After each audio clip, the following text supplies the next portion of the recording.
हरे कृष्णा। हरे कृष्णा सभी भक्तों का स्वागत है इस मंगलवार के साप्ताहिक भगवद गीता साप्ताहिक सत्संग क्लास में गीतामृतम में। तो हम पिछली बार चर्चा कर रहे थे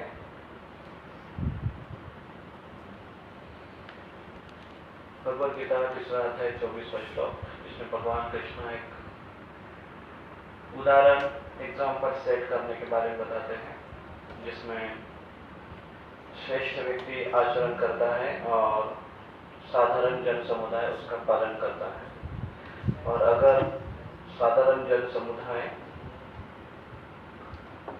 अगर कृष्ण भगवान या श्रेष्ठ व्यक्ति अगर सही उदाहरण प्रस्तावित नहीं करता है तो अन्य समाज का पतन निश्चित है। तो ये आज के श्लोक में हमको समझाते हैं और विशेषकर ये श्लोक बहुत ज़्यादा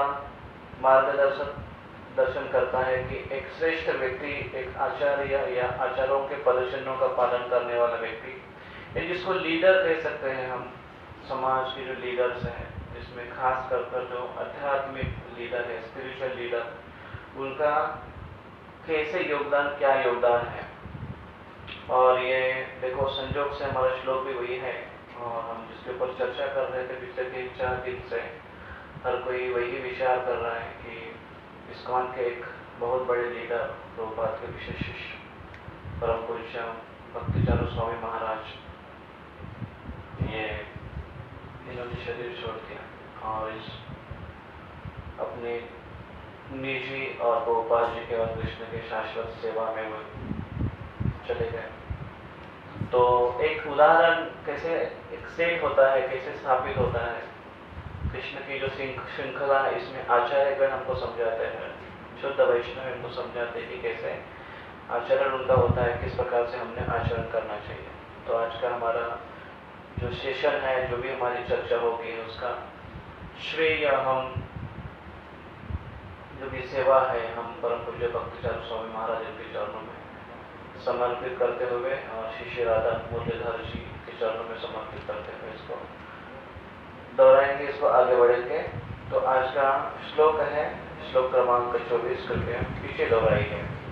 उत्सित एयुरि में लोका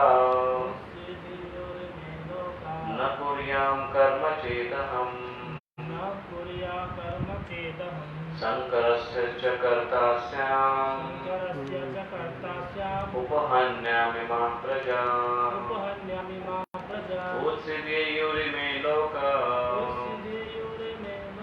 न कुर्याम कर्म चेदहम् शंकरस्य च कर्तास्याम् उपहन्यामि मां प्रजाम् उत्सिद्येयुरि मे लोका न कुर्याम कर्म चेदहम् शंकरस्य च कर्तास्याम् उपहन्यामि मां प्रजाम्। अनुवाद: यदि मैं नियत कर्म न करूं तो ये सारे लोग नष्ट हो जाएंगे, तब मैं अवांछित जन समुदाय वर्ण संकर को उत्पन्न करने का कारण हो जाऊंगा और इस तरह संपूर्ण प्राणियों की शांति का विनाशक बनूंगा। तो भगवान कृष्ण इस श्लोक में समझाते हैं कि यदि मैं नियत कर्म न करूं तो सारे लोगों को मैं नष्ट करूंगा या और अवांछित जन समुदाय निर्माण होने के लिए मैं कारण बन जाऊंगा। तो इसलिए कृष्ण कहते हैं, इसलिए मैं अपने कार्य बड़े सावधानी से करता हूँ। इस श्लोक का अनुवाद ये है। और हम इस आज के हमारी इस दूसरी कड़ी में इस श्लोक का हमने पहला एक सेशन देखा था, जिसमें हम एक शब्द के ऊपर चर्चा कर रहे थे। एक पहली लाइन है श्लोक की, उत्सित एयुरि में लोका न कुर्याम कर्म चेत अहम। उत्सित एयु मतलब नष्ट कर दूंगा मैं। क्या, कहाँ पर, किसका? इमे लोका, इस लोक में, इस जगत में, यहाँ के लोगों में इनको नष्ट कर दूंगा मैं। न कुर्याम कर्म, अगर मैं कुर्याम करूंगा नहीं कर्म चेत अहम, अगर मैं कर्म नहीं करूंगा तो किस प्रकार से, जैसे कृष्ण कहते हैं उस प्रकार से कर्म नहीं करूंगा, श्रेष्ठ कर्म नहीं करूंगा, तो बाकी लोगों को नष्ट करूंगा मैं। तो हम लोग चर्चा करेंगे एक शब्द के ऊपर, इमे लोका, इस जगत के लोग का किसको किसको नष्ट करेंगे, किसके किसके ऊपर प्रभाव परिणाम होगा अगर कृष्ण अपने वर्तन ठीक से नहीं करेंगे तो इमे लोका, इसमें हम 3 लोगों के ऊपर चर्चा कर रहे थे, इसमें योद्धागण, भक्तगण और एक साधारण जन समुदाय। तो हम भक्तगण के ऊपर हम चर्चा किए पिछली बार की, योद्धागण के ऊपर हमने चर्चा की पिछली बार कि योद्धाओं के ऊपर क्या प्रभाव होगा अगर कृष्ण अपने वचनों के अनुसार अगर कार्य नहीं करेंगे तो इसमें हमने काफी एग्जाम्पल देखे, खास कर पांडवों के उदाहरण, किस प्रकार से योद्धागण खास करके पिछले श्रृंखला में कृष्ण अर्जुन को बोल रहे हैं कि कैसे तुमको ये युद्ध करना चाहिए, और योद्धागण के ऊपर क्या प्रभाव होगा, कृष्ण अगर अपना आचरण सही नहीं रखेंगे तो बाकी लोग नहीं करेंगे। इसमें हमने उदाहरण देखे थे, पांडवों के उदाहरण देखे थे, युधिष्ठिर महाराज का उदाहरण देखा था, और वो अपने मार्ग से या अपने धर्म के श्रेष्ठ मार्ग पर कैसे बने रहे, इसके ऊपर हम चर्चा कर रहे थे, और उनके लिए कैसे एक उदाहरण सेट किया उन्होंने योद्धागणों के लिए। हम दूसरा पॉइंट या दूसरा एक विषय या दूसरा किसके ऊपर प्रभाव होता है इसके ऊपर हम चर्चा करेंगे।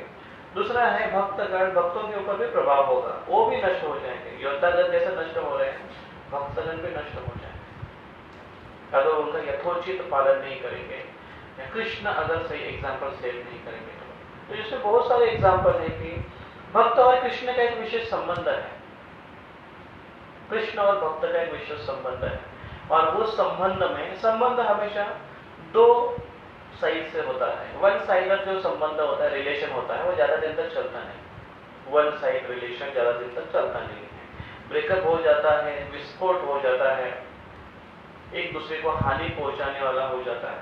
इसलिए 2 साइड से, एक साइड से कुछ दिन तक चलेगा लेकिन ज्यादा समय तक नहीं चलेगा। वो तभी संभव है जब वन साइड वाला कोई व्यक्ति बहुत ही उदार हो, बहुत ही दयावान हो, बहुत ही अधिक प्रेम करने वाला हो, तभी वो रिलेशनशिप उसके तरफ से मेंटेन रहेगा। लेकिन दूसरी तरफ से अगर व्यक्ति रिस्पॉन्ड नहीं करता हो तो उसकी तरफ से वो रिलेशन लोप होते जाएगा धीरे धीरे धीरे। लेकिन भगवान जो रिलेशन अपनी तरफ से बोलते हैं, जो उन्होंने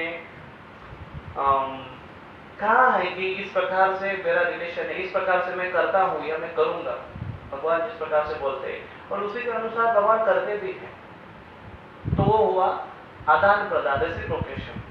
और ऐसा रेसिप्रोकेशन हो तो फिर भगवान कृष्ण गीता में कहते हैं पत्रम पुष्पम फलम तोयम यो मे भक्ता प्रयश्यति। मुझे अगर पत्र, पुष्प, फल या फिर जल भी अगर आप प्रेम से अर्पण करोगे तो मैं उसको स्वीकार करता हूं, कृष्ण कहते हैं। और कृष्ण भागवतम में उसकी प्रचिति देते हैं कि कैसे कोई व्यक्ति मुझे पत्र, पुष्प, फूल अर्पण करता है और मैं उससे संतुष्ट हो जाता हूं। कृष्ण ने उसके उदाहरण श्रीमद् भागवतम में उदाहरण आता है कि जहां पर गजेंद्र बहुत प्रयास करता है अपनी सुरक्षा के लिए, लेकिन अपने आप को छुड़ा नहीं पाता है। वो अपने आप को छुड़ा नहीं पाने के कारण अंत में बहुत प्रकार कितने हजारों साल तक वो युद्ध चला मगरमच्छ का और उसका, लेकिन अपने आप को बचा नहीं पाया। और अंत में उसने वही पुष्प, वही तालाब का एक कमल का फूल उखाड़ कर अपने सूर्य से भगवान को आकाश में ऐसे अर्पण करते हैं, भगवान स्वीकार करो इसको। और कृष्ण कहते हैं कि मैं उस पुष्प को स्वीकार करता हूं। और इसलिए कृष्ण सेवा देने के लिए वहां पर आ गए, तो उसको स्वीकार किया और कृष्ण ने उसको स्वीकार किया। और कृष्ण ने आदान प्रदान क्या किया, एक फूल, देखो कितना बड़ा यहाँ पर व्यवहार, देखिए यहाँ पर कैसे है। एक फूल के बदले में क्या मिल रहा है, जान मिल रही है, जीवन की रक्षा मिल रही है, रक्षा का आश्वासन मिल रहा है, विशेष है कृष्ण। तो यहां तक कि कोई व्यक्ति अगर पुष्प और पत्र और जल भी अगर अर्पण करता है लेकिन प्रेम से, तो भगवान खुद होकर आते हैं उस व्यक्ति के लिए। जैसे अद्वैत आचार्य भगवान की उपासना कर रहे थे, भगवान कृष्ण को पुकार रहे थे सीधा गोलोक वृंदावन से, भगवान आप आइए, और प्रेम से जल अर्पण कर रहे थे और प्रेम से पत्र अर्पण कर रहे थे। अभी यहाँ पर डिपेंड करता है कि वो व्यक्ति कितना भगवान के भक्ति में आगे है, या भगवान के प्रति उसकी इतनी प्रेम की भावना है। जितनी प्रेम की भावना होगी उतनी वो पुष्प और पत्र और जल अर्पण करने की क्वालिटी बढ़ेगी। जैसे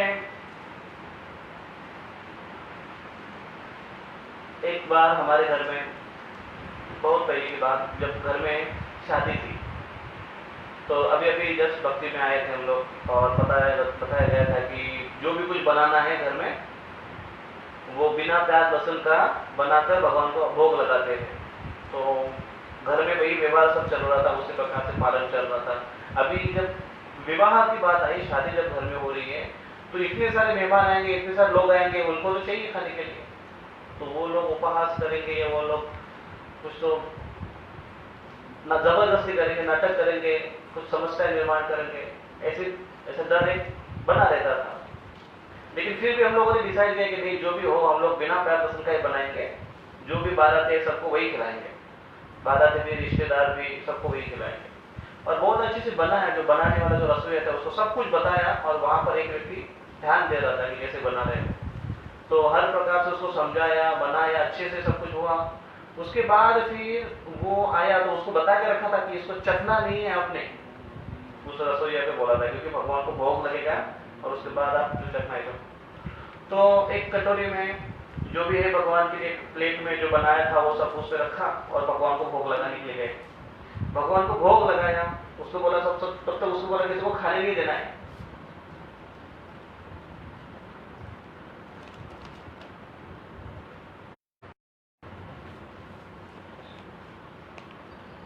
उसको बोला कि खाने नहीं देना है, आएगा। तो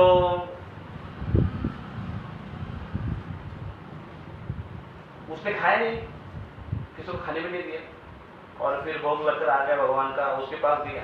तो जैसे ही उसे बोला, हो गया क्या महाराज तुम लोगों का, पूछा उसने, हो गया कि तुम लोगों का सब कुछ? बोला हाँ हो गया, अभी भोग लग गया भगवान को। भोग जब लेकर आए निकाल कर, तो वो उस भोग की तरफ, उसको नैवेद्य बोलते हैं, तो उसने बोला कि अरे ये नैवेद्य लेकर आए। बोले हाँ वो खिलाओ, एक बच्चे को खिलाओ। उस नैवेद्य की तरफ देखकर ऐसा बोला, अरे खिलाओ बच्चे को, बोले तो कुत्ते बित्ते को डाल दो, ऐसा बोल रहा था वो। तो उसके बोलने में जो कैजुअलिटी थी, जो सामान्य एक ऐसे उपहासात्मक उसके जो प्रसाद की तरफ देखने का उसकी जो भावना थी, वो उसके भगवान के प्रति भावनाओं को दर्शाता है, कि उसकी कितनी तीव्रता है भगवान के प्रति, उसको दर्शाता है। जैसे हम भगवान की सेवा कर रहे हैं, तो उस सेवा में हम कितना केयरफुल है, वो हमारी गंभीरता भगवान की सेवा के प्रति दिखाती है। हम कितना गंभीर है भगवान की सेवा के लिए, भगवान की भक्ति के लिए। भगवान को हम जितना गंभीरता से लेंगे, उतने गंभीरता से हम भगवान की सेवा को लेंगे, उतनी गंभीरता से हम सेवा, उतनी स्वच्छता से, उतनी पंक्चुअलिटी से, उतनी प्रेम से हम सेवा करेंगे, जितना प्रेम हम उस व्यक्ति को अपना प्रिय समझते हैं। अगर हम बोलते हैं कि नहीं, भगवान को देखकर मेरे आंखों से आंसू आते हैं, लेकिन जब मुझे सेवा बोलते हैं तो भी मुझे मेरे आंखों से आंसू आते हैं, लेकिन एक आंसू ठंडे होते हैं, दूसरे आंसू गर्म होते हैं, क्योंकि हर बार मुझे ही बोला जाता है करने के लिए, प्रेम नहीं है। तो वो प्रेम की भावना को दर्शाता है। तो हरिदास ठाकुर तो जिस प्रकार से उसकी भगवान के प्रति धारणा है, भावना है, उस प्रकार से वो तीव्रता है, उतनी गंभीरता से वो भगवान की सेवा करेगा, उतना उसका स्टैंडर्ड बढ़ते जाएगा। तो भगवान ने बोला है पत्रम पुष्पम फलम तोयम, लेकिन जो भक्त की भावना है कृष्ण के प्रति, बहुत अधिक भावना है, ऊंचे स्तर का भक्त है, तो वो पत्र पुष्प फूल में, तोयम में क्वालिटी लाएगा। अद्वैत आचार्य ने भगवान को क्या अर्पण किया?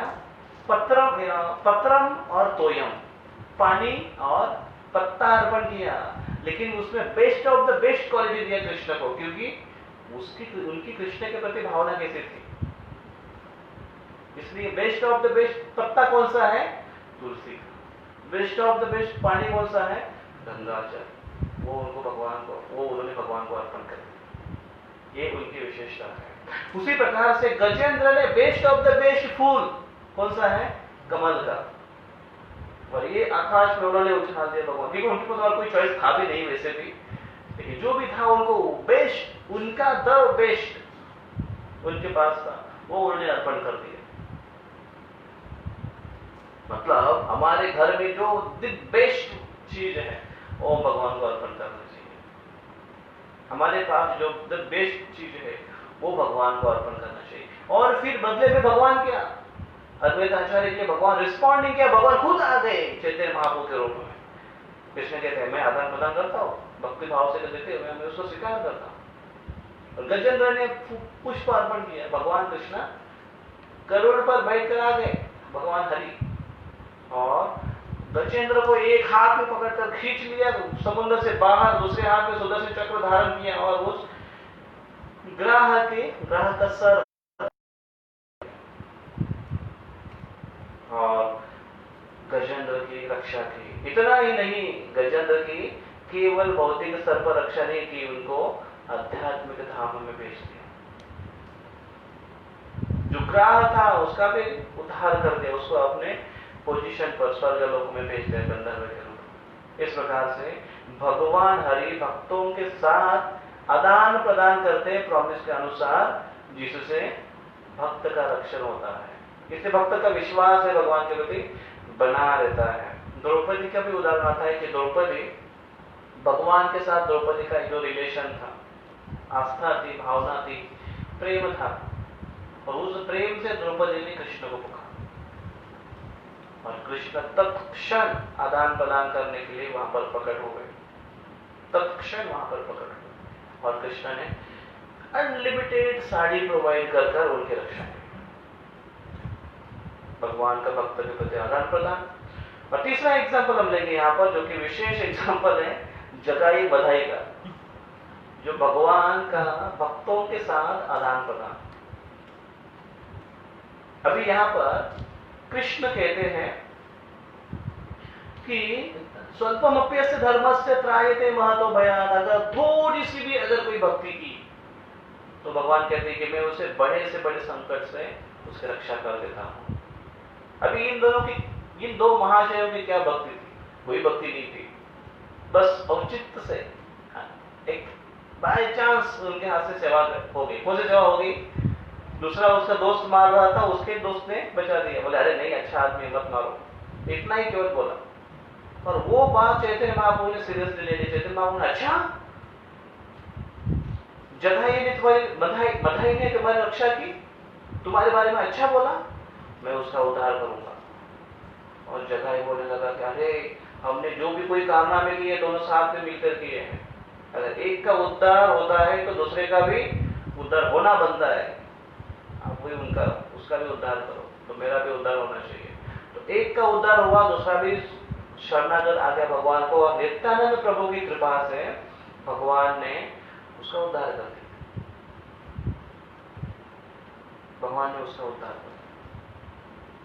भगवान का भक्तों के साथ इस प्रकार से आदान प्रदान होता है। अभी अगर यहां पर हम ये करेंगे कि अगर भगवान, जैसे जैसे हमने उदाहरण देखे, भक्त भगवान के साथ आदान प्रदान करते हैं, भक्त भगवान के साथ संबंध रखते हैं, भक्ति का व्यवहार करते हैं, भक्ति का संबंध रखते हैं, और भगवान भी कहते हैं कि मैं बचाने के लिए आऊंगा, और इतना आश्वासन के बाद भी अगर क्वेश्चन मार्क अगर ऐसा हो कि भगवान न दिखे, भगवान आने के कोई सिम्टम न दिखे, लक्षण न दिखे, कोई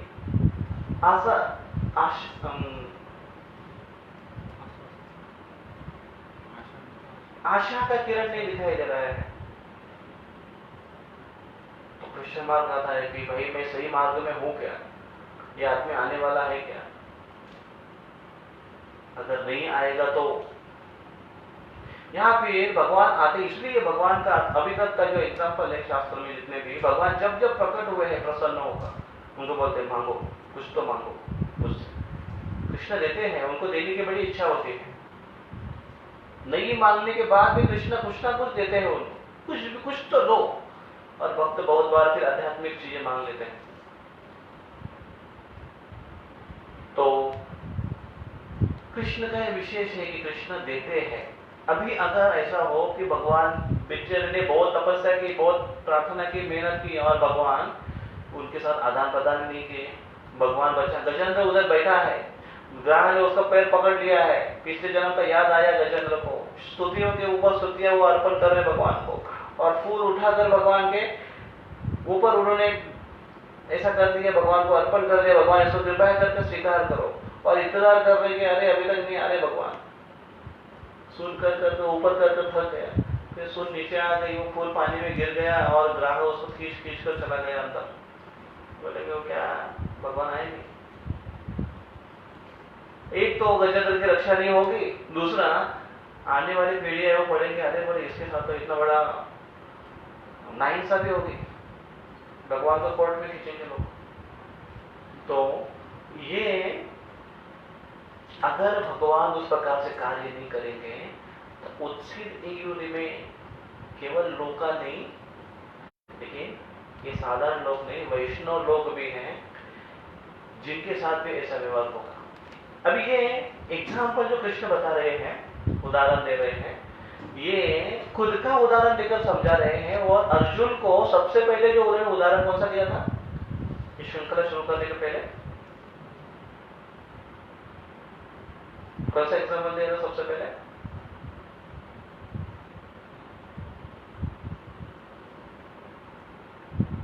भुसावल के भक्तों का।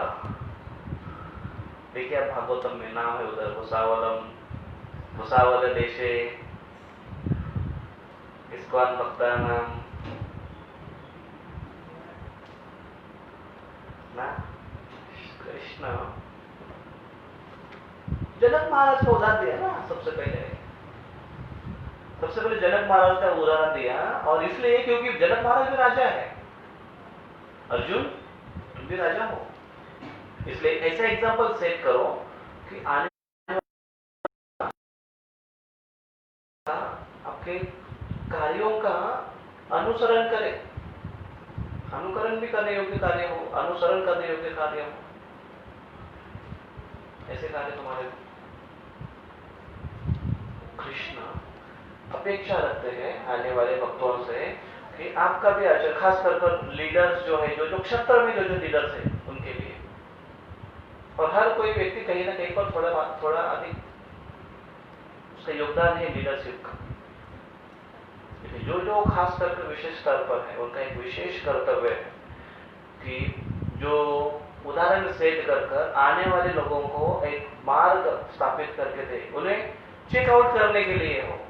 जैसे ये जो ट्रायंगल दिया है हमको आचार्य में, कौन सा ट्रायंगल है? गुरु, साधु और शास्त्र का चेक करने के लिए कि हम जो कर रहे हैं वो सही कर रहे हैं कि नहीं कर रहे। गुरु कहते हैं, कभी कभी गुरु की बात समझ में नहीं आती है तो शास्त्र में चेक करते हैं, कभी कभी शास्त्र की बात समझ में नहीं आती है, गुरु पूछने के लिए है ही नहीं तो साधुओं को पूछते हैं आजू बाजू। इस प्रकार से ट्रायंगल में चेक करते कैसे उसको पालन करें, कैसे उसको करें। तो यही एक इनडायरेक्टली अर्जुन, आने वाले लोग तुमको देखकर आचरण करने वाले हैं, तुम्हारा उदाहरण देकर, तुम्हारा नाम देकर। अभी हम एग्जाम्पल लेते नहीं अर्जुन का, क्या अर्जुन की एकाग्रता थी। एग्जाम्पल हम क्या देते हैं? वो जो पंछी है, आग है, उसके लिए देते हैं। अर्जुन कैसे टायरलेस एफर्ट करते थे, मेहनत बहुत करते थे। स्टूडेंट के लिए खास करके एग्जाम्पल देते हैं, बहुत मेहनत करते थे अर्जुन एक्सरसाइज, रात में भी प्रैक्टिस करते थे वो धनुष्य बाण चलाने की। एग्जाम्पल देते हैं बच्चों को कैसे मेहनत करनी चाहिए हर क्षेत्र में। ये मेहनत वाली नहीं, पढ़ने की मेहनत वाली हम एग्जाम्पल देते हैं। किसी व्यक्ति को हम एग्जाम्पल देते हैं, राह चल रहे, हर कोई व्यक्ति अपने घर गृहस्थी में अपना कारोबार संभालता है, जिम्मेदार व्यक्ति बन गया, उसके लिए सेल्फ कंट्रोल का अर्जुन एग्जाम्पल सेट करते हैं। जैसे अर्जुन गए थे स्वर्गलोक में, उर्वशी ने उनको कोशिश की सेड्यूस करने की, लेकिन अर्जुन वहां पर डिटरमाइंड रहे। तो कैरेक्टर के लिए वो एग्जाम्पल अब देते हैं, एग्जाम्पलरी बन गया अर्जुन। कृष्ण ने अर्जुन को ये रूप में प्रस्तुत करने की वो कोशिश कर रहे हैं। उसी प्रकार से भक्तों का जीवन भी एक लीडरशिप का होता है। जैसे हमने कहा कि हम लोग एक अभी के जो हमारे परम पूज्य भक्ति चारू स्वामी महाराज, इनका अगर हम जीवनी देखें, परिपूर्णता से लीडरशिप से भरा हुआ है उनका जीवन। बहुत अधिक मात्रा में, बहुत अधिक तरह से लीडरशिप पूरा हर प्रकार से भक्ति में आने से लेकर तो और इस जगत से जाने और प्रयाण करने से तक उनका जीवन एक आदर्श जीवन है हम सबके लिए। जैसे प्रभुपाद जी का वर्णन आता है कि प्रभुपाद जी अंत के क्षण में प्रभुपाद जी को पूछा गया, जब लगभग शाम को प्रभुपाद जी ने शरीर छोड़ा, दोपहर में लगभग प्रभुपाद लास्ट टाइम बैठे सोए हुए थे, लेटे हुए थे, फिर भी भागवतम का ट्रांसलेशन कर रहे थे। फिर उसके बाद प्रभुपाद जी को, प्रभुपाद जी आपकी कोई इच्छा आपकी है, ऐसा कार्य कोई कि जो नहीं हुआ पूरा हम उसको करेंगे, कुछ है? प्रभुपाद जी ने कहा नो मोर डिजायर।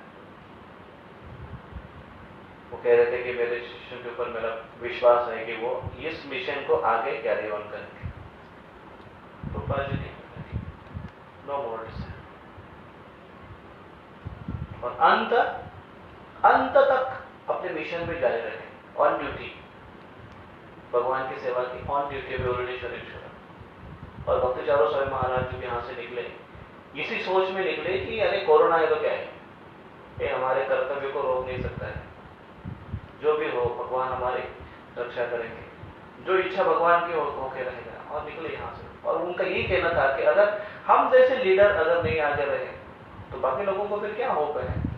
वो तो स्ट्रगल कर रहे इस भौतिक जगत में, हमको सबसे आगे होना चाहिए, हम पीछे लेकर कैसे करेंगे? और वो निकल गए आगे, और सही में वो आगे निकल गए, अगले मिशन के लिए निकल गए, जहां पर प्रभुपाद जी ने उनको नियुक्त किया है। और खास कर उनका जो उनकी एक विशेष क्वालिटी, बहुत सारे उनके गुणों में से एक जो गुण है विशेष कर जो बहुत सारे उनके वरिष्ठ सन्यासी शिष्य, सन्यासी गुरु बंधु, प्रभुपाद के डिसाइपल्स, बहुत सारे वैष्णव उनके एक गुणों को खास कर बखान करते हो, वो गुण मतलब उनका कल्चरल उनका नेचर, उनका स्वभाव इतना सुंदर था। पहले से उनका स्वभाव इतना मृदु था कि किसी से भी उनका जो व्यवहार होता था, गुरु बंधु से हो, गुरु भगिनियों से हो, या उनके शिष्यों के साथ भी उनका जो व्यवहार था वो बहुत ही पोलाइटली व्यवहार था। जय अद्वैत स्वामी महाराज उनको ग्लोरीफाई कर रहे थे, तो उसमें वो कुछ पास्टर्स बता रहे थे। वो कह रहे थे कि मैं जब पहली बार जब उनको मिला तो प्रभुपाद जी के साथ में एक तो ब्रह्मचारी थे, भक्ति चारू स्वामी महाराज, तो प्रभुपाद जी के साथ में आए थे। तो उनके साथ में उनके पति के सेवा उसमें थे। तो वो लोग जय अद्वैत स्वामी महाराज बोल रहे थे, मैं पहली बार उसको देखा है, एक लड़का है ब्रह्मचारी है प्रभुपाद जी के साथ। तो उसको मैं ऐसे देख रहा, और ऐसे ही केवल देखा, बोले हाँ हु इज दिस न्यूफाइड ड्यूटी लाइक दिस। प्रभुपाद वो कह रहे थे कि मैं केवल ऐसा उसको ऑब्जर्व कर रहा था। हाँ ठीक। वो कह रहे थे कि not as a offensive way but not even serious way also, एक जैसे ही मैं उसको ये कर रहा था, ऑब्जर्व कर रहा था कि ऐसे न्यूफाइड जनरली कैसे होता है हमारा, किसी को हम देखते हैं तो जैसे एक जजिंग मेंटेलिटी होती है हमारी, दूसरों को कैसे हम परखते रहते हैं। तो वो बता रहे थे, अगला उनका जो ये था रियलाइजेशन था कि मैं जब वृंदावन में आया, जय अद्वैत महाराज बता रहे थे, मैं जब वृंदावन में और वृंदावन में एक वैष्णव एजुकेशन का एक कोर्स डिजाइन किया था, सुंदर कोर्स, उसमें वैष्णवता के बारे में बता रहे थे। वो कोर्स में अटेंड करने के लिए आए, तो जहाँ पर भक्ति चारू स्वामी महाराज वो कोर्स ले रहे थे, इस प्रकार से पूरे कोर्स ले रहे थे, इस प्रकार से एग्जाम्पल दे रहे थे, इस प्रकार से वो एक्सप्लेन कर रहे थे, इस प्रकार से वो प्रैक्टिकलता से समझा रहे थे। वो बोले मुझे इतना समझ में आया इस वैष्णवता के बारे में, इस वैष्णव सिद्धांत के बारे में, शास्त्र के बारे में, व्यवहार के बारे में खास कर, क्योंकि भक्ताचार्य स्वामी महाराज का चैतन्य चरितामृत के प्रति विशेष उनका है था, और खुद चैतन्य चरितामृत पर्सोनिफाइड था। क्योंकि चैतन्य चरितामृत मतलब क्या है? भक्तों का आदान प्रदान, और उनका जो डीलिंग था भक्तों से वो बहुत ही सौम्य और रिस्पेक्टिव था हर एक से। तो जहां तक स्वामी महाराज का रियलाइजेशन ये था कि जो मैं ये 12-15 सालों में, मेरे 12-15 सालों के लाइफ में, भक्त लाइफ में मैंने कुछ सीखा नहीं, या मैं जिसको समझ नहीं पाया, वो इनकी इस कोर्स में मैं समझ गया, मुझे समझ में आ गया, मुझे उसका रियलाइज होने लगा। इतना उनका पावरफुल कोर्स था, और इतना उनका एक विशेष उनका एक उसके ऊपर उनकी पकड़ थी, और वो ग्रास कर लोगों को दे रहे थे। क्योंकि जो सिद्धांत हमारे जड़ तक है उसको बड़े नेचुरल वे हम उसको दे सकते हैं, लोगों को एक्सप्लेन कर सकते हैं। उसको ऐसा लेकर पूरे नोट्स निकाल कर लोगों को एक्सप्लेन करने के लिए वो थोड़ा सा आर्टिफिशियल, लेकिन फिर भी ठीक है, लेकिन ये बहुत नेचुरल हो जाता है। तो बता रहे थे कि वो एक बार एक उनका एक शिष्य फ्रूट्स ऑफरिंग, फ्रूट्स लोगों को, जैसे भगवान को वैज्ञानिक का भोग होता है, तो भगवान भक्तों को फ्रूट्स अर्पण कर रहे थे, बांट रहे थे सबको फ्रूट्स। तो उसमें फ्रूट्स है वो मिक्स हो गए थे। तो उसमें खास कर बता रहे थे कि आम जो है, आम के टुकड़े रहते, आम और तो जो आया वो ऐसे बांट रहे थे लोगों को। तो जनरली हमारी भावना तो वही रहती है कि भाई प्रसाद है ना, तो मिक्स कर कर खाए। अभी एक एग्जाम्पल तो ये भी आता है ना कि भक्ति सिद्धांत सरस्वती ठाकुर ने उसको मिक्स करके दिया था सबको। क्यों? क्योंकि खाने वाले प्रसाद के रूप में नहीं खा रहे थे उसको, इसलिए वो कहता है। इसका मतलब ये भी नहीं कि भक्ति सिद्धांत सरस्वती ठाकुर मिक्स करके दिया ना तो हम लोग भी ऐसे मिक्स करके सबको बांटे, नहीं। हमारा जब बांटने की बारी आती, हमारे खाने की बारी आती, तो हम इस भावना से सोचे जो भी है उसमें प्रसाद है। लेकिन बांटने की जब बारी आती है तो हमको सिस्टमेटिकली और बहुत ही केयरफुली, ध्यानपूर्वक, क्योंकि हम किसको दे रहे हैं? वैष्णव को खिला रहे हैं। तो उनके शिष्य जब बांट रहे थे उसमें आम और पपाया सब मिक्स हो रहे थे, तो भक्ताचार्य स्वामी महाराज गए वहां पर, उसको डायरेक्ट क्या कर रहे हो, इतना बड़ी गलती कर रहे हो, दो फ्रूट्स मिक्स हो जा रहे हैं, दोनों फ्रूट्स का रस अलग अलग है। अभी देखिए और अलग अलग है ना, आम का एक रस अलग है, पपाया का एक रस अलग है। पपाया स्वीट रहता है, कभी कभी कहते ज्यादा स्वीट नहीं रही तो थोड़ा सा उसमें कड़वाहट होती है, लेकिन दोनों का अगर मिक्स हो गया तो एक अलग स्वाद आएगा। इसलिए उन्होंने कहा कि उसको अच्छे से अलग अलग सेपरेट कर दे दो, और उनको उसके शिष्य को उन्होंने समझाया इस प्रकार से तुमको इसको करना चाहिए।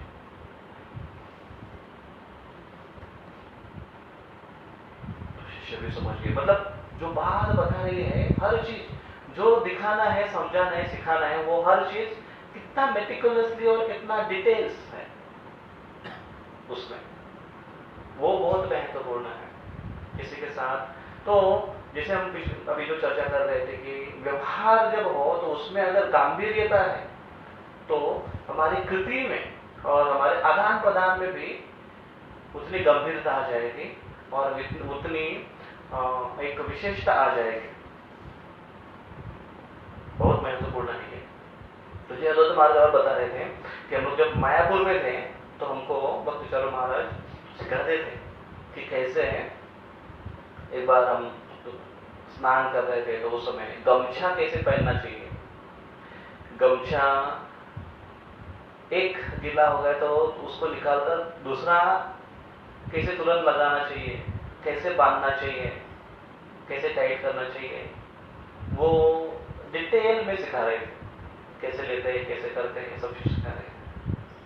यहाँ तक कि और पर्टिकुलर थे एक चीज में, जैसे कि यहाँ तक एक भक्त थे और एक मंदिर में वो गए और उस मंदिर में एक भक्त थे जो बड़े पोजीशन में थे, प्रेसिडेंट थे वहां के, लेकिन वो उसको ले लिया एक साइड में और उनको समझाया, आप ऐसे कैसे कर सकते हो, आपका पोजीशन महत्वपूर्ण है, क्योंकि लोग आपको आपके स्थान के अनुसार देखेंगे, इसलिए आपका पहरावा भी कम से कम वैसे होना चाहिए। तो आपने इस प्रकार से धोती कुर्ता वैष्णव ड्रेस में होना चाहिए और उसको पूरा सिखाकर पहनाकर उनको बोला दिया, सिखा दिया कि ऐसे ऐसे आपका आचरण होना चाहिए। उस चीजों में या व्यवहार में, इस चीज में एक विशेषता उनके अंदर थी। भक्त रसाम स्वामी महाराज बता रहे थे उनके बारे में, पर पूज्य राधानाथ स्वामी महाराज बता रहे थे कि जब वो गोपीनाथ मंदिर में आए थे भक्त स्वामी महाराज, तो महाराज जब संडे फिश क्लास दे रहे थे, तो महाराज को जैसे पता चला दरवाजे से एंट्री मारी उन्होंने, महाराज भी उड़ गए अपने स्थान से, आसन से और गए उनको, और दोनों टेम्पल हॉल में मिले, सारे भक्तगण हरि बोल कर रहे थे। उसके बाद फिर दोनों बैठे, वहां पर चर्चा हुई बहुत सुंदर उन्होंने क्लास दिया भक्त स्वामी महाराज ने। और उसके बाद फिर होने के बाद फिर महाराज राधानाथ स्वामी महाराज और भक्त स्वामी महाराज ने रूम में गए, वहां पर बैठकर काफी समय तक बैठकर चर्चा कर रहे थे, एक दूसरे के साथ आदान प्रदान कर रहे।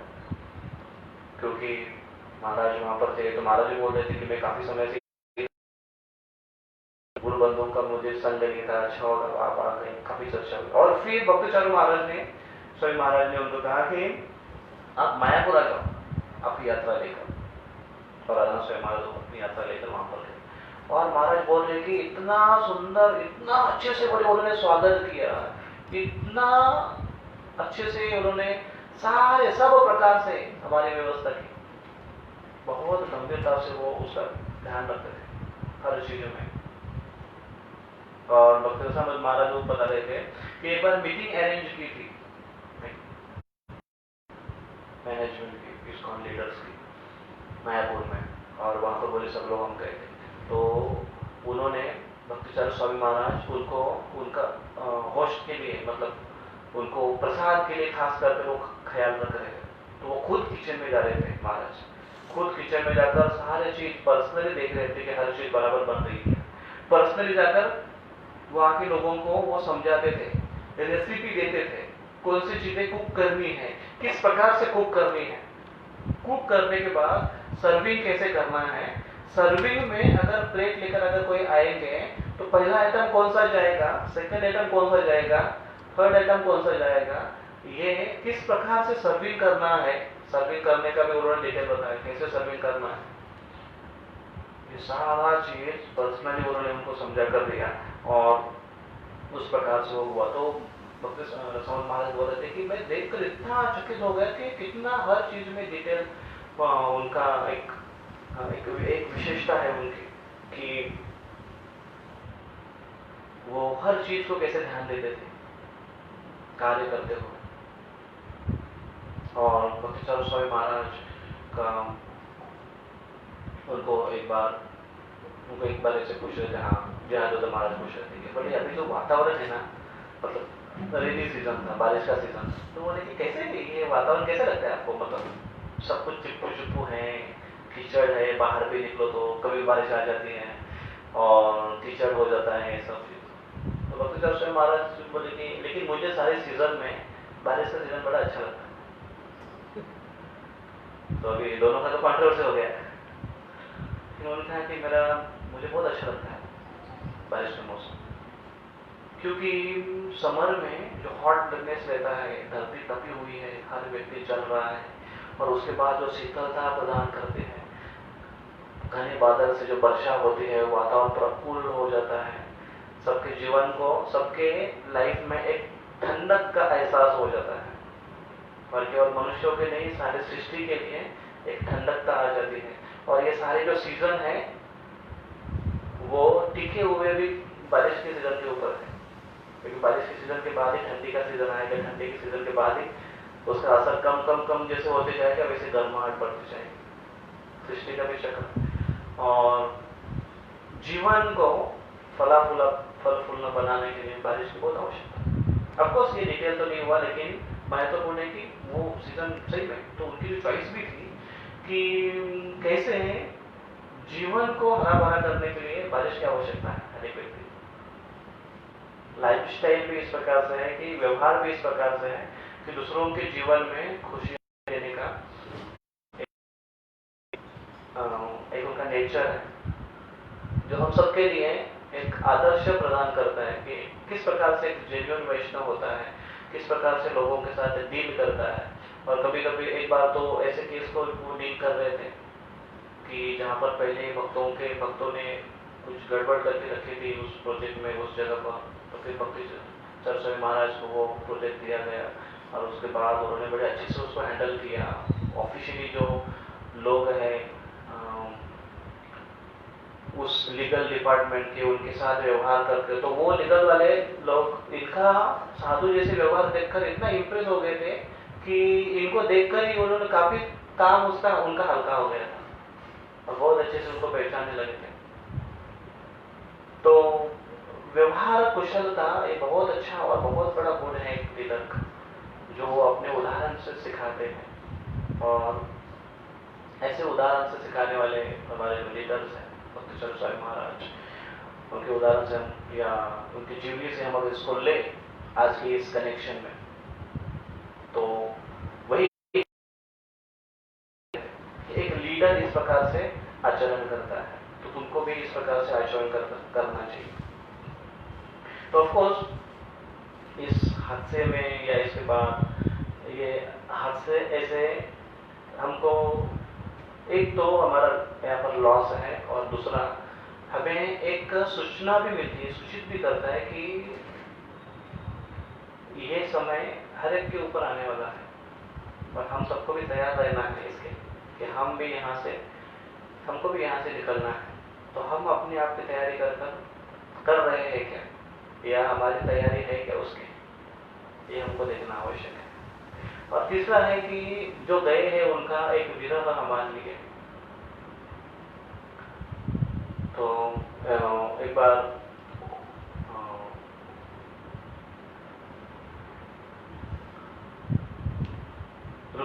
रुक्मिणी माता जी ने प्रभुपाद जी को एक प्रश्न पूछा था कि प्रभुपाद जी, आप जब नहीं रहते हो यहाँ पर, आप जब बाहर जाते हो, मतलब प्रभुपाद जी एक जगह रुकते नहीं है, कभी कम समय मिलते हैं, तो उस समय हमको ऐसा लगता है कि आपका विरह बहुत सताता है और आपका जब प्रेजेंस नहीं रहता तो हमको बड़ा ये लगता है आपको। तो प्रभुपाद जी ने कहा कि जब प्रभुपाद ने एग्जाम्पल दिया अर्जुन का, कि अर्जुन जिस प्रकार से जब द्वारका में थे और सब कृष्ण अपनी मौषध लीला को कर रहे थे, उसके बाद फिर कृष्ण अपने इस भौतिक जगत को छोड़कर चले गए। अर्जुन को जब पता चला ऐसे हुआ और अर्जुन को बताया गया था तुम्हारे आगे की सेवा क्या थी, तो अर्जुन इतना व्याकुल हो गए उस समय कृष्ण के विरह में, कृष्ण जा रहे हैं इसमें। तो उस समय कृष्ण ने अर्जुन को ढाढ़स बंधाने के लिए उनको कहा कि तुम जो मुझसे सुने हो, जो ज्ञान को सुने हो भगवत गीता, इसको बार बार रिमेंबर करना, याद करना। उसको अगर तुम याद करोगे तो तुम्हारा ये विरह है तुमको सताएगा नहीं। ऑफकोर्स विरह तो रहेगा, लेकिन विरह से व्यक्ति व्याकुलता में चला जाकर, व्याकुलता भी आएगी लेकिन उससे व्यक्ति एक तो सफर नहीं होगा और दूसरा अपने कर्तव्य से च्युत नहीं होगा। इसलिए और फिर अर्जुन उसी का बाद में स्मरण करते रहे, उस ज्ञान का स्मरण करते रहे, कृष्ण के उपदेशों का, इंस्ट्रक्शंस का वो स्मरण करते रहे और उसमें उनका जो कृष्ण के प्रति जो व्याकुलता थी वो धीरे धीरे कम होती रही और वो कृष्ण को हर जगह पर वो देखने लगे।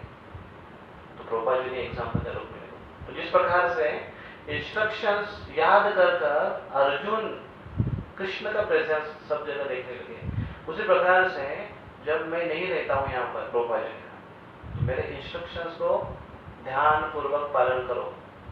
अगर तुम ध्यान पूर्वक उसका पालन करोगे तो मैं हमेशा तुम्हारे साथ, तुम सबके साथ में रहूंगा। गुरु का प्रेजेंस एक इस प्रकार से होता है। जब भक्ति चरस्वामी महाराज प्रभुपाद की सेवा में थे तो उस समय उनका मूड था प्रभुपाद की सेवा में ऐसे कि अभी तो मैं कर रहा हूँ लेकिन और मुझे अवसर होता, अगर मैं पहले होता तो ऐसा भक्त का एक मूड रहता ना कि मैं और कुछ करना चाहता हूँ, और क्या करूँ, और क्या करूँ। सेवा अच्छी भावना है, भगवान की सेवा में और करने की इच्छा है। तो वो ऐसे उस भावना में बोल दे प्रभुपाद को कि प्रभुपाद जी कि अभी तो है बहुत सारे शिष्य हैं यहाँ पर आपको असिस्ट करने के लिए, लेकिन पहले जब आपने मूवमेंट को शुरू किया तब आप अकेले थे और अकेले ने आपने ये सारा जिम्मेदारी आपने लिया था, हर काम आप अकेले कर रहे थे, अकेले आपको करना पड़ रहा था सब कुछ। तो काश मैं उस समय आपके साथ होता, ऐसा बोल रहे हैं, काश मैं उस समय आपके साथ होता तो आपकी और कुछ आपको सेवा में मदद कर पाता। आप उस समय आपको अकेले को करना पड़ा सब। तो प्रभुपाद जी बड़े गंभीर मुद्रा में थे और प्रभुपाद जी का no, I was never alone, मैं कभी अकेला नहीं था, क्योंकि मेरे गुरु महाराज हमेशा मेरे साथ थे।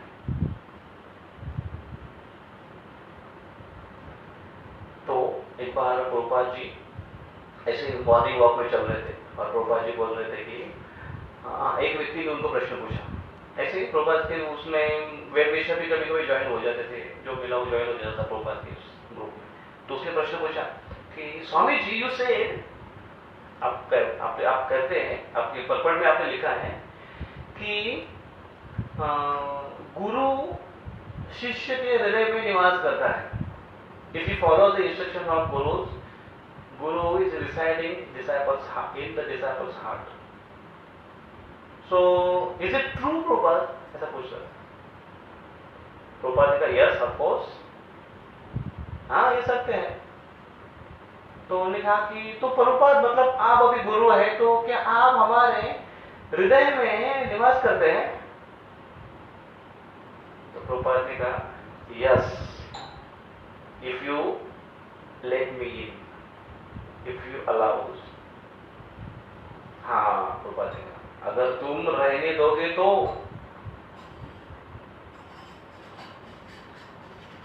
इसका मतलब क्या हुआ? तुम रहने दोगे तो मैं रहूंगा। प्रभुपाद इतना कॉन्फिडेंटली कैसे बोले? मैं सोच रहा था इसके ऊपर कि प्रभुपाद जी इतना मतलब बोल्डली बोल रहे हैं क्योंकि प्रभुपाद जी उसका अनुभव कर रहे थे कि उनके गुरु महाराज प्रभुपाद के हृदय में हमेशा निवास करते थे। किसके द्वारा? मैसेज के द्वारा, सेवाओं के द्वारा, संदेश के द्वारा, आज्ञाओं के द्वारा, इंस्ट्रक्शंस के द्वारा निवास हमेशा करते थे। इसलिए प्रभुपाद कहते थे मैं कभी अकेलापन महसूस नहीं करता। उसी प्रकार से वो भी अपेक्षित है क्योंकि गुरु तत्व हर जगह लागू होता है इस रूप में। तो वपु संघ भले ही हमारे लिए नहीं है, लेकिन हम वाणी संघ को प्राप्त कर सकते हैं जब ऐसी विकट परिस्थिति हमारे ऊपर आती है। तो ये भी एक वैष्णव तत्व, वैष्णव नियम और वैष्णव लीडरशिप की क्वालिटीज है कि हम उसको अपने हृदय में धारण करें, क्योंकि ये विकट परिस्थिति हर व्यक्ति की तरफ के ऊपर आने वाली है। जब प्रभुपाद इस जगत को छोड़कर चले गए तो उस समय सारे शिष्य एकदम ऐसे विदीर्ण हो गया, उनका हृदय टूट चुके थे। बहुत सारे सारे रो रहे थे। ऑफकोर्स रोना चाहिए, दुख व्यक्त करना चाहिए, लेकिन समझ नहीं पा रहे थे, इतनी भयानक अवस्था। कोई सोच भी नहीं सकता था ऐसा कि ऐसा होगा, किसी ने कभी विचार भी नहीं शायद किया होगा कि ऐसा होगा, लेकिन ऐसा होने वाला है।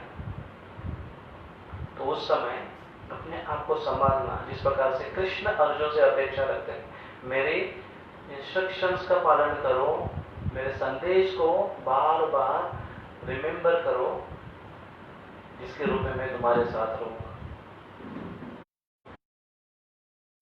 आकर भक्तगण से कृष्ण ने अपेक्षा रखते हुए कह रहे, जिस प्रकार से प्रभुपाद ने उदाहरण प्रस्थापित करते हुए, उनके शिष्यों ने उदाहरण प्रस्थापित करते हुए और उनके ग्रैंड शिष्यों ने उनका उदाहरण प्रस्थापित करते हुए, ये अपने आप को सीखना है कि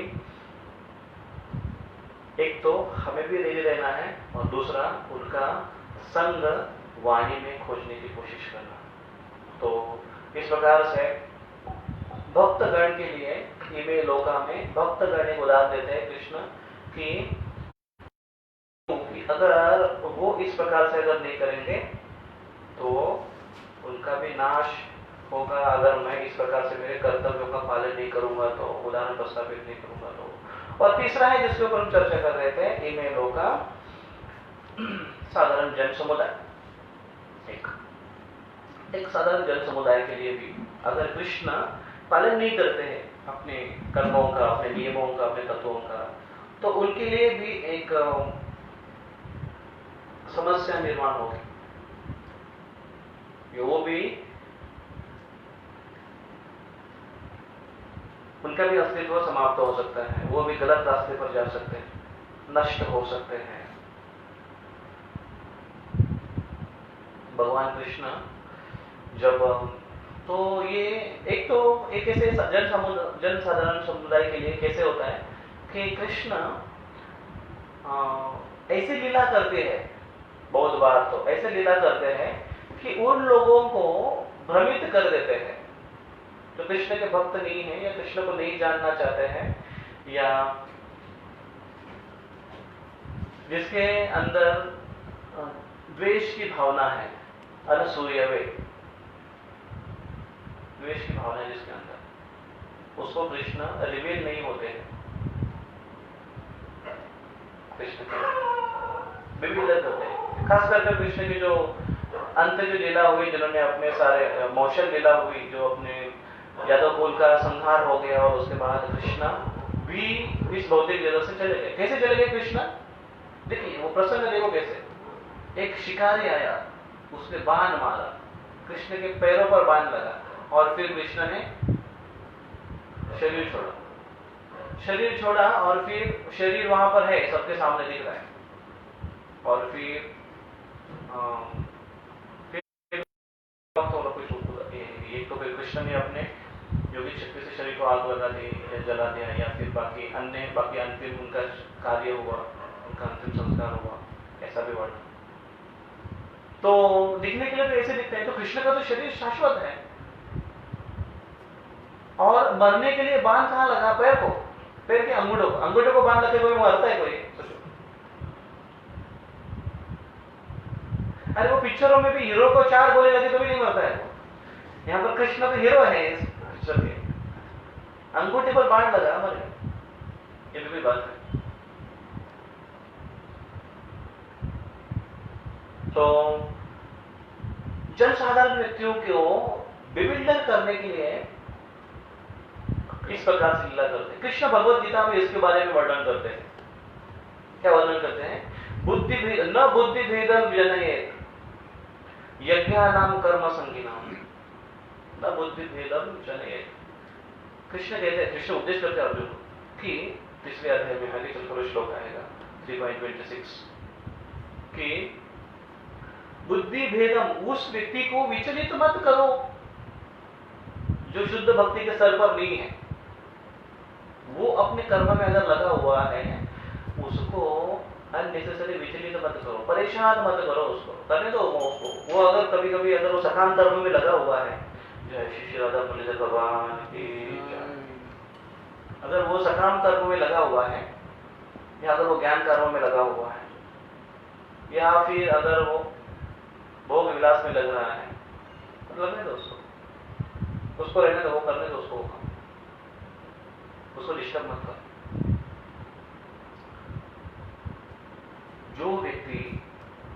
जो व्यक्ति सकाम कर्म में लगा हुआ है, भोग कार्य में लगा हुआ है, उसको कृष्ण जबरदस्ती नहीं करते कि तो ये सब कुछ छोड़ छाड़ कर मेरे भक्ति में आ जाए, क्योंकि वो जबरदस्ती करने पर वो आता भी नहीं है, क्योंकि भोग की जो लत है इतनी आसानी से, इतनी जल्दी छुट्टी नहीं है।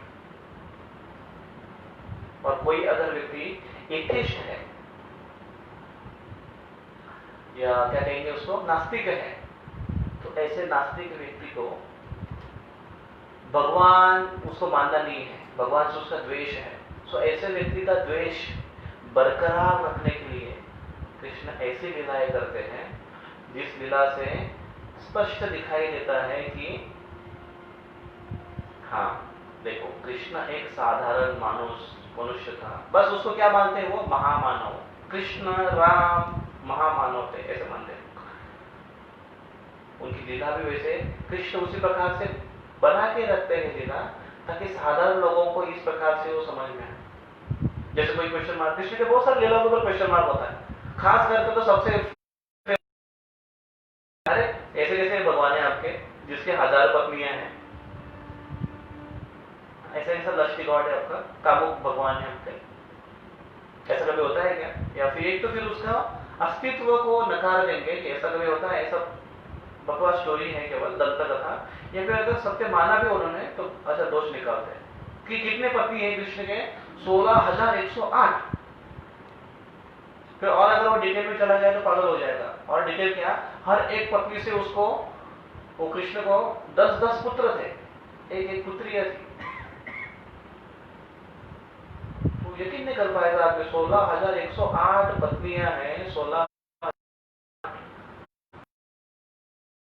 एक एक पत्नी के पास भी वो जाएंगे तो 16,108 के बाद फिर दूसरे पत्नी के पास आएंगे। वो इतने पुत्र कैसे होंगे?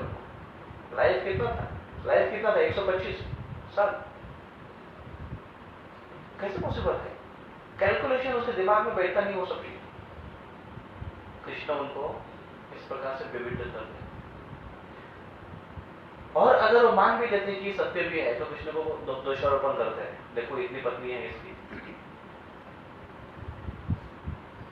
लेकिन क्यों ऐसा होता है? कुंती देवी कहती है माया जवनिका छन्नम, माया जवनिका छन्नम क्या? अज्ञाधोक्षजम अव्ययम न लक्ष्य से मूढ़ दिशो तटो नाट्य धरो यथा। नट के जैसा कृष्ण काम करते हैं, अभिनेता के जैसे काम करते हैं। ये अभिनेता क्या काम करेंगे? कृष्ण का जो अभिनय है वो बेस्ट अभिनय सबसे है ना। कभी कभी वो आजकल का जो अभिनय देखकर इतना हंसी आता है ना, हंसी रोक भी नहीं पाओ, कि एक हीरो है वो ऐसा ऐसा हाथ घुमाएगा तो विलन को चक्कर आएगा, या फिर वो ऐसा कुछ करेगा तो 10-15 गुंडे हैं वो ऐसे इधर उधर उड़ जाएंगे। पता नहीं, शायद उन्होंने वो इसी के लिए उनको पैसा मिलता है ना ऐसा उड़ने का। वो भी एक्शन से उड़ते हैं ना, साउथ इंडियन मूवीज में ज्यादा करते हैं, ऐसा होता है। ऐसे मेरे भक्तजन बोल रहे हैं। तो खास उनका देखो,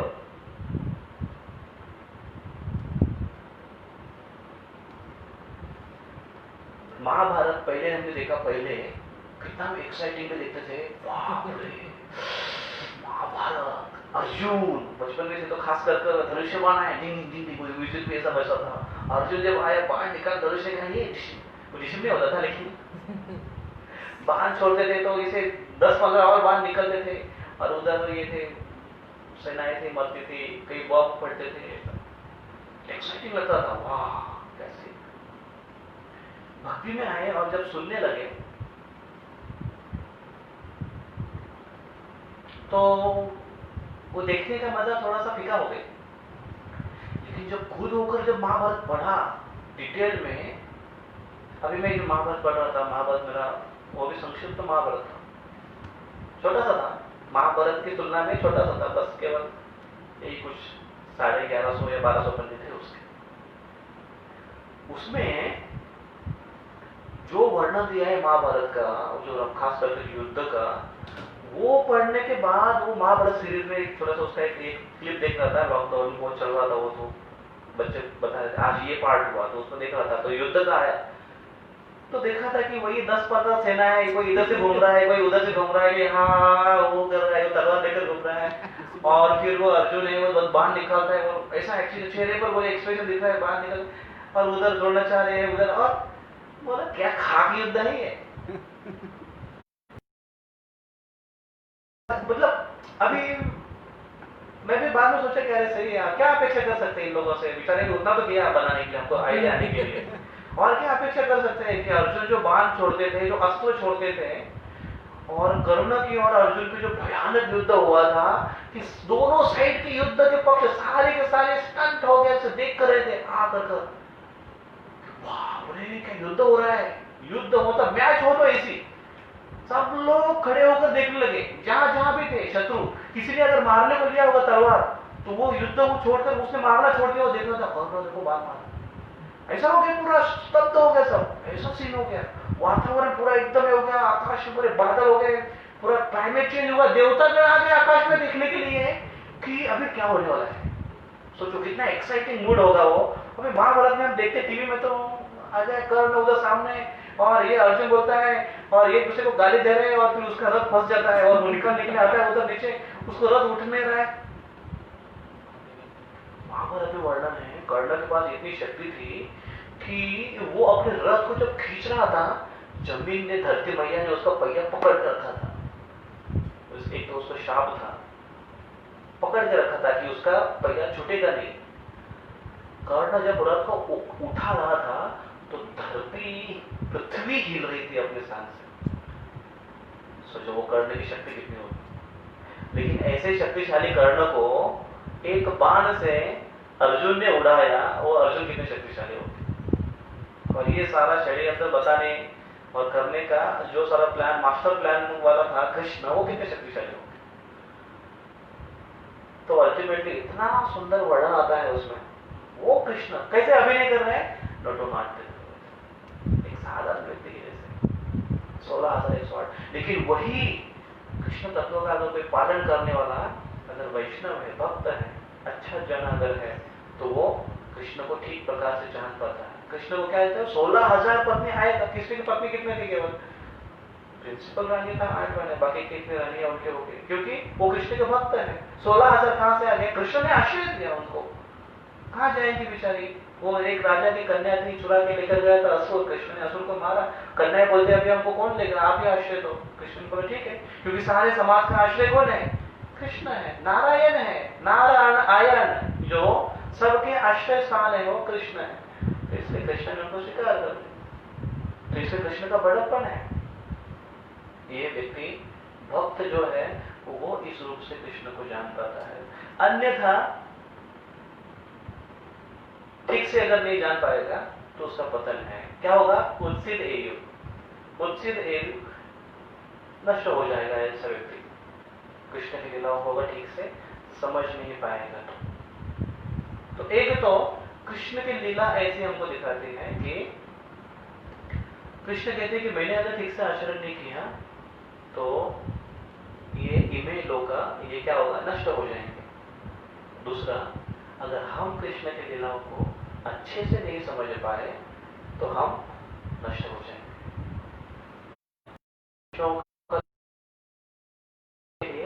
एक सामान्य जन समुदाय के लिए इस प्रकार से, इस भावना से देखना और सोचना आवश्यक है। लेकिन हमारे लिए क्या है, हम क्या सोचते हैं कि हम कृष्ण की लीलाओं को एक तत्वता से जानने की कोशिश करते हैं, परंपरा से जानने की कोशिश करते हैं, उदाहरणों से जानने की कोशिश करते हैं, आदर्शों से जानने की कोशिश करते हैं।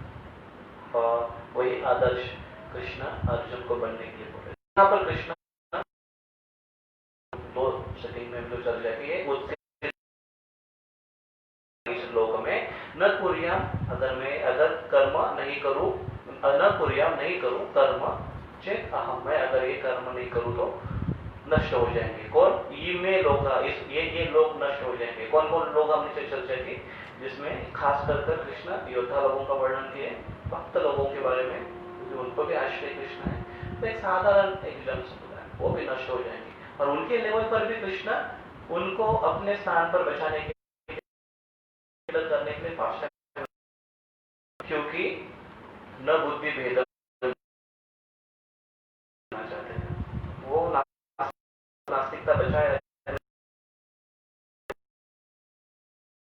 वो अपने स्थान से, कौन सा स्थान है, नष्ट होने का, ऑलरेडी नष्ट होने के प्रोसेस में, प्रोसेस नष्ट ना हो, श्री कृष्ण वैसे फर्स्ट टाइम्स अरेंज करते हैं। हरे कृष्णा हरे राम राम हरे हरे। श्री श्री राधा मुरलीधर भगवान की जय, गौनिताय की जय, श्री प्रभुपाद की जय, हिज होलीनेस भक्ति चारू स्वामी महाराज की जय। तो हम एक लाइन के ऊपर चर्चा की, उससे दियो रिमेल का न कुर्याम कर्म चेदनम, और इसकी जो अगली लाइन है, संकरस्य च कर्तास्याम उपहन्या मिमा प्रजाः, इसके ऊपर हम अगले बार चर्चा करेंगे। तो अभी हम रुकेंगे। अगर किसी का कोई प्रश्न है तो आप पूछ सकते हैं, भेज सकते हैं आपका प्रश्न, ताकि हम इसके बाद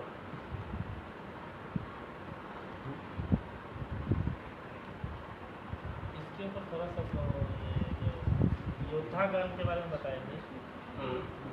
भगवान इस तरह से योजना क्रिएट करते हैं कि उसको सही मार्ग पे आने के लिए, जैसे इनको धृतराष्ट्र को इस तरह से घर छोड़ना पड़ा एक दिन। और 100 पुत्रों का जो मृत्यु हुआ। तो ये सोचने की भक्तजन में, जैसे कि आप मतलब कि भक्तों के जीवन में जो आने वाले कष्ट है उनको ये खत्म कर, आने वाले जो विधि बाधाएं क्वेश्चन क्या है? कि जैसे ये फीमेल लोग का जो मतलब नष्ट हो जाएंगे ऐसे, ये भक्तगण के ऊपर थोड़ा सा। तो आपने योद्धागण का पूछा, भक्तगण का? युद्धागण में बताया कि मतलब ऐसा योजना निर्माण करते हैं भगवान ऐसा प्लानिंग करते हैं जिसके जरिए वो धीरे धीरे आगे सही कर सकते। जैसे उसने भी बता दिया कि भगवान ऐसा योजना किए थे, देवदास को जंगल जाना पड़ा। हाँ, लेकिन उसमें वो एक कर्तव्य भी है कि हमने उसके ऊपर चर्चा की है ना योद्धागण के लिए, कि एक क्षत्रिय का बड़प्पन क्या है या उसकी सक्सेस क्या है, उसका डेथ सक्सेसफुली कैसे होता है। एक तो वो युद्ध में मरता है, एक तो फिर वो जंगल में मरता है। जंगल में वानप्रस्थ लेकर युद्ध में लड़ाई करकर थोड़े से उसका उद्धार होता है। तो इसमें इस प्रकार से अगर न हो तो फिर उसका पतन है। और कृष्णा ये अनेक उदाहरणों से ये समझाते हैं, इसलिए वो जनक महाराज का भी उन्होंने उदाहरण दिया था और अर्जुन को ये करके बताते हैं। तो इसमें हम चर्चा कर रहे थे जैसे पांडवों का एक एग्जाम्पल सेट हुआ कि उन्होंने भी कैसे घर छोड़ा था, उन्होंने भी कैसे जैसे ही उनको पता चला कृष्ण नहीं तो वो घर छोड़कर संन्यास ले लिया उन्होंने और स्वर्ग आरोहण किया उन्होंने। और फिर इसमें हमने अब चर्चा कर रहे थे महाभारत के ऊपर कि कौरव का या धृतराष्ट्र का इसी प्रकार से धृतराष्ट्र भी वानप्रस्थ हो गए, लेकिन उसके पीछे भी बहुत सारा सपोर्ट है बाकी लोगों का। संजय का सपोर्ट है, वो उनको बता रहे थे भीम वो एक कारण बना उनको जाने के लिए। तो वो है, लेकिन फ्री भी था धृतराष्ट्र। वैसे अगर दुर्योधन अगर उसको अगर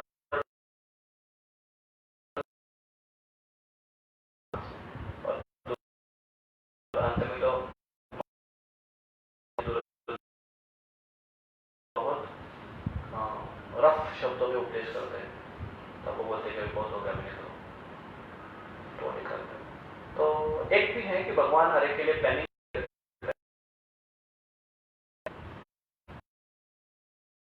उसका वो कैसे लाभ लेता है, उसमें से कौन सा किस प्रकार से वो चूज करता है, वो उस व्यक्ति के ऊपर है। तो उसका चॉइस है तो फिर उसका अगला गंतव्य भी सही होता है। तो धृतराष्ट्र का उस प्रकार से तो कृष्ण रेसिप्रोकेशन करते हैं, लेकिन अल्टीमेटली चॉइस हमारे ऊपर है। और भक्ति के बारे में आपने क्या पूछा था?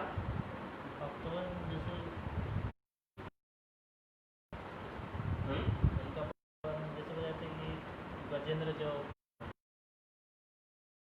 द्रौपदी ने ये पतन का क्या है?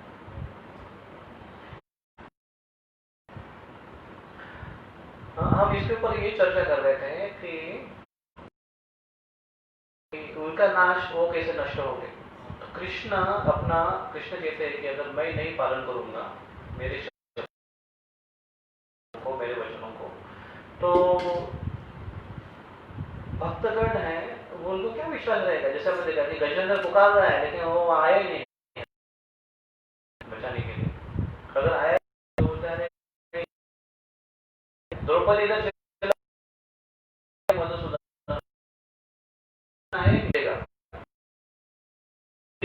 जिस रोल में वो सारी लपेटी थी उसमें प्रॉब्लम आ गया उसकी मशीन में और घूम ही नहीं रही है। ये दुशासन उसकी साड़ी खींच रहा है, अभी वो खत्म होने के लिए आए तो पर्दा गिराना पड़ेगा ना, कि प्रॉब्लम आएगा तो पूरा समस्या निर्माण हो जाएगा। तो ऐसा एक सीन तैयार हो जाएगा कि भक्त पुकार रहे भगवान को और भगवान बोल भी रहे ना, मतलब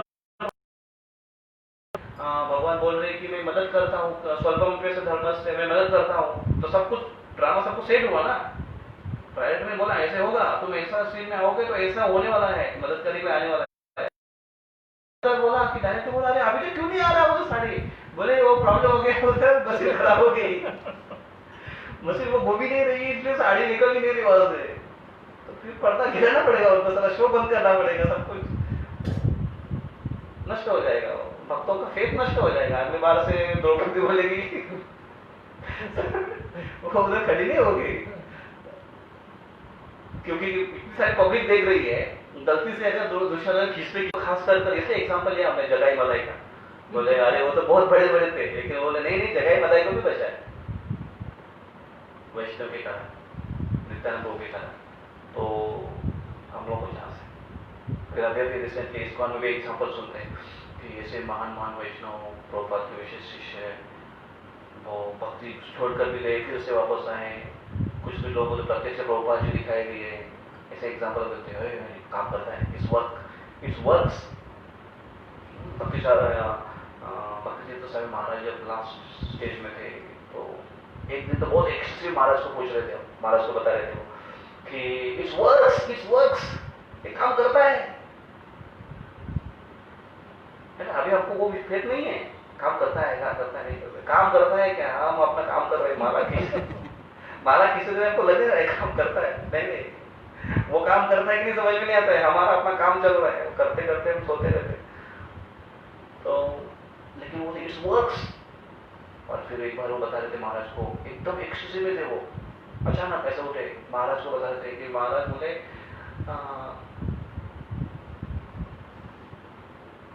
it doesn't appear to be better than this, doesn't appear to be better than this, इससे और अधिक अच्छा कुछ नहीं हो सकता है। इस आनंद को आत्मसात कर, एहसास कर रहे थे, फील कर रहे थे, वो अलग एक मूड में थे, एक्सेसिव में थे, महाराज बता रहे थे, सबसे श्रेष्ठ है, सबसे उच्चतम है ये अनुभव, ऐसा मत बताना चाह रहे थे महाराज, भक्ति तीर्थ स्वामी महाराज। तो ये सब सुनकर लगता है कि हाँ इट्स वर्क्स है, रेसिप्रोकेशन है, तो इसलिए कृष्ण जो जिस प्रकार से बोलते हैं, कर्म करते हैं, ऐलान करते हैं और पालन करते हैं, कृष्ण के लिए आश्रय है, नहीं तो कृष्ण अगर भी नहीं करता तो उससे दिए में नहीं तो नष्ट हो जाता, और लोग भी करना बंद कर देते हैं। इसलिए भक्तों के लिए वो, साधारण लोगों के लिए अगर वो व्यक्ति ठीक से भक्तगण अगर अच्छे हैं, इस मूड में स्ट्रॉन्ग है, फिलोसफी समझ पाएगा तो ठीक, नहीं तो उसका अंत या उसका वो भी नष्ट हो जाता है, नास्तिकता को बढ़ावा देते हैं कृष्ण के, उनको सपोर्ट करते हैं, इस प्रकार से साधारण जन समुदाय के लिए। ठीक है, ऑनलाइन कोई क्वेश्चन नहीं इसमें? तो हम थोड़ा कीर्तन करेंगे, तो हम रोज हम कीर्तन कर देते हैं, लेकिन आज हम जो बहुत ही फेमस भक्ति तीर्थ स्वामी महाराज का गीत है, गोपी गीत खासकर वो जो गाते थे, तो भक्ति तीर्थ स्वामी महाराज के कृतज्ञता व्यक्त करते हुए और उनकी याद में हम गोपी गीत गाएंगे, जिसको उन्होंने बहुत फेमस किया, प्रसिद्ध किया।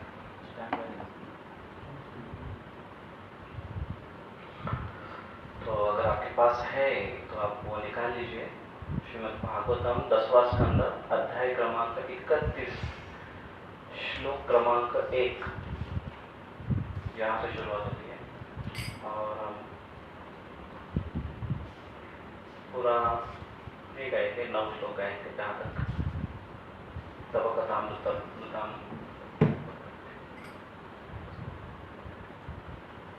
तो आप कैसे दोहराएंगे, आपके पास है कुछ?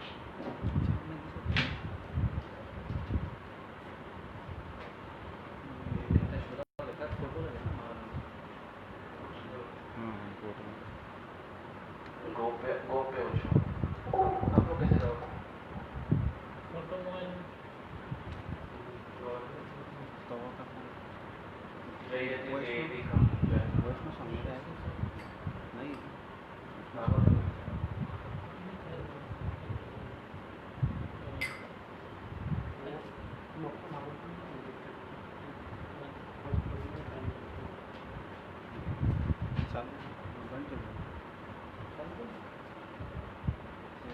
पता है ऑलरेडी।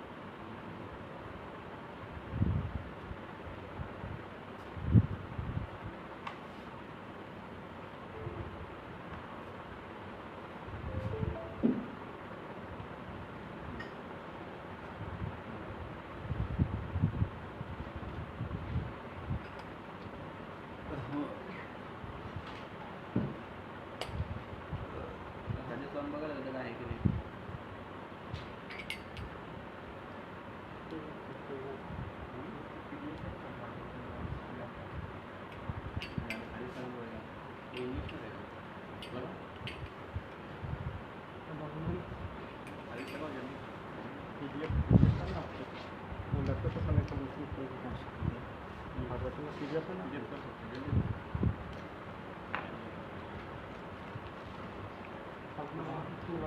कौन सा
वो यहाँ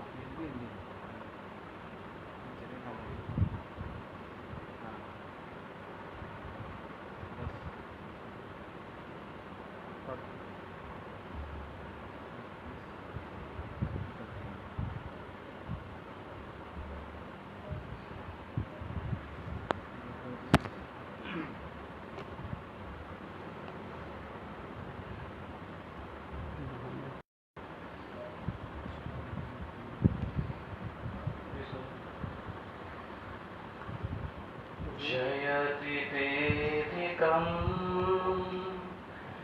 जन्मना व्रजा श्रयत इन्दिरा शाश्वतहि जयति तेधिकं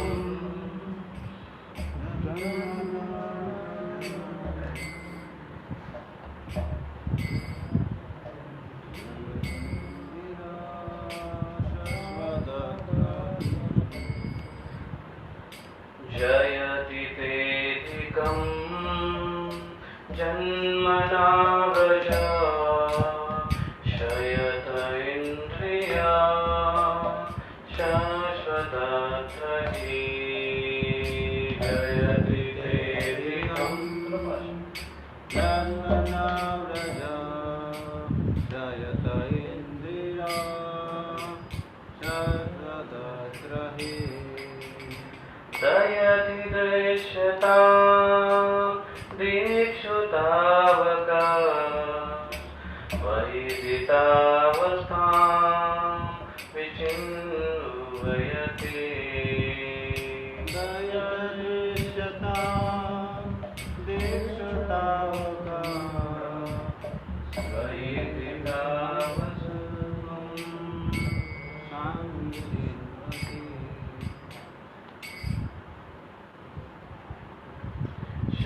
शरदुदाशये साधुजातसा सरसि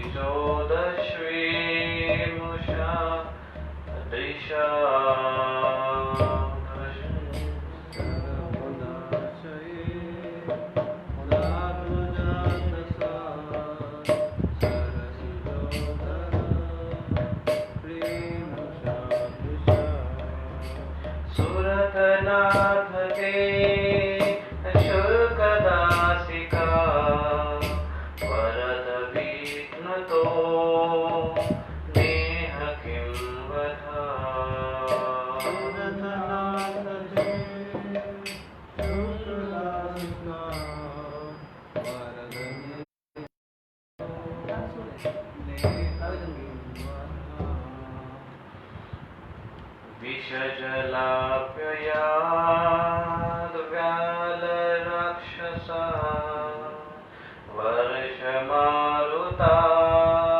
वत्युतना नालात् विषजलाप्यया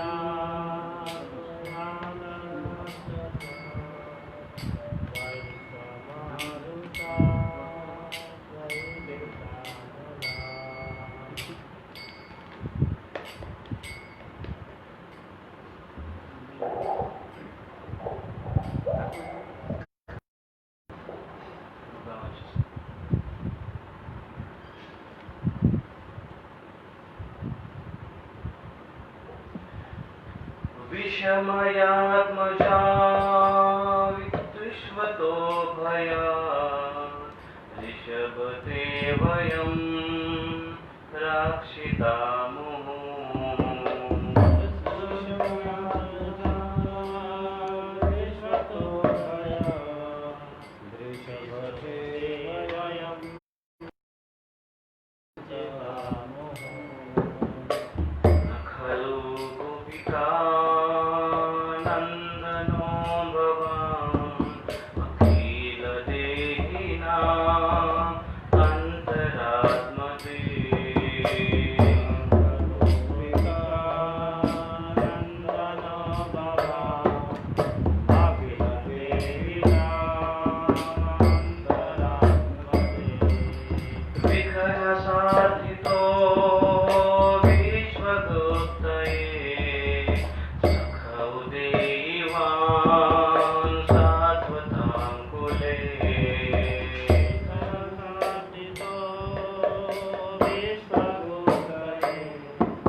पक्षता पक्षकृष्णां कुटिलकुन्तलं श्रीमुखं च ते जडौ दीक्षता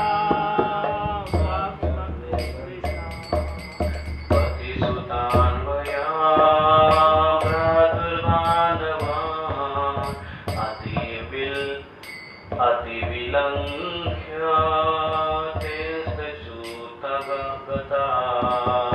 पतिसुतान्वया मातृबान्धवा नतिविलङ्घ्य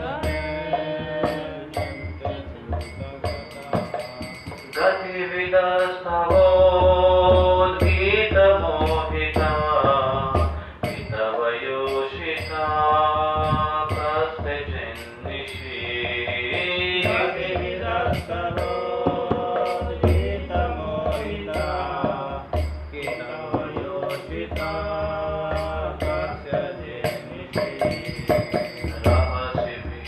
रहसि सिंविदं दृश्ययोदयं रहसिताननं प्रेम रहसि संविदं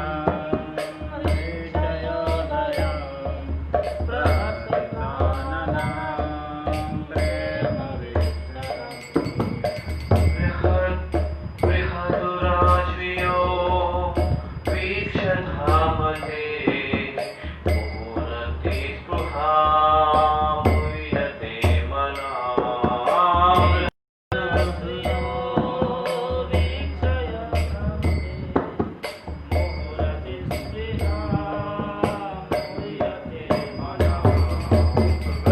व्रजवनौकसां व्यक्तिरङ्गते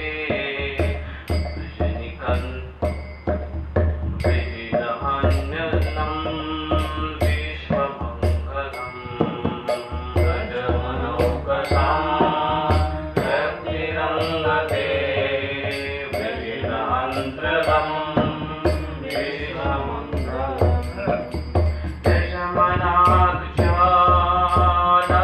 यजमनाख्यानस्तस्पृहात्मनं स्वजनरित्प्रजा यन्निषूदनम्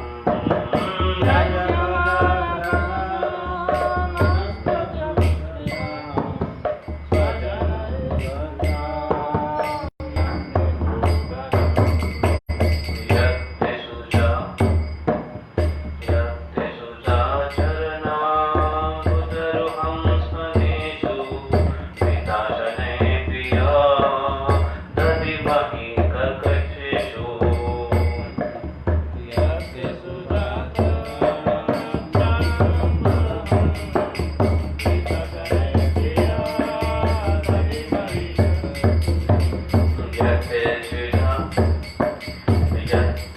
शुजा चरणामुरुहं स्तनेषु पिताशनै प्रिया दधिमहि कर्कशेषु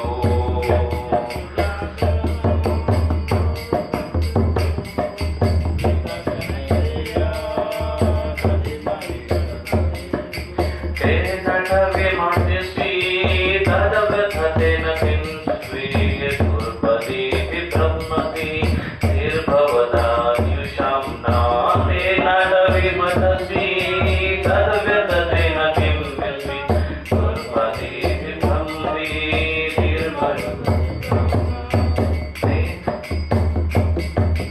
ते नटविमर्दसि तदव्यथतेन किं स्वीयदुर्पदभिर्भ्रमति निर्भवादिशां न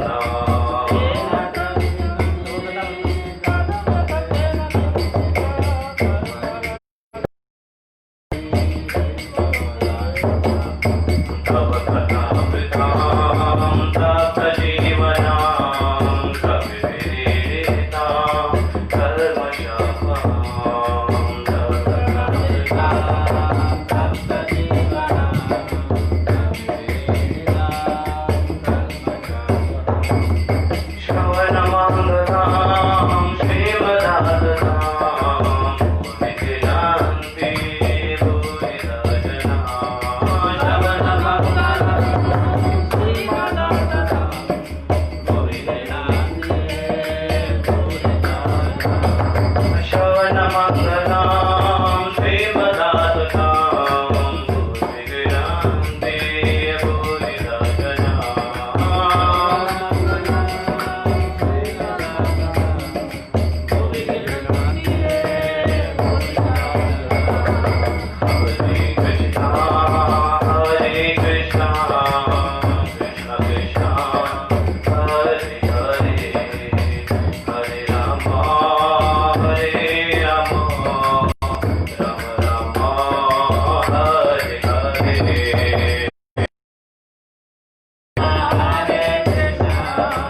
Radha